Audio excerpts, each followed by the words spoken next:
You ask Tiger to solve. This deals with linear equations with one unknown. The final result is g equals 10. Let's solve it step by step. Isolate the g. Multiply both sides by 24. Group like terms. Multiply the coefficients.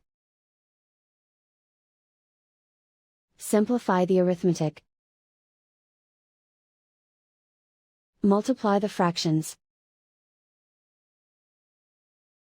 Simplify the arithmetic. Convert the g into a positive number. Multiply both sides by -1.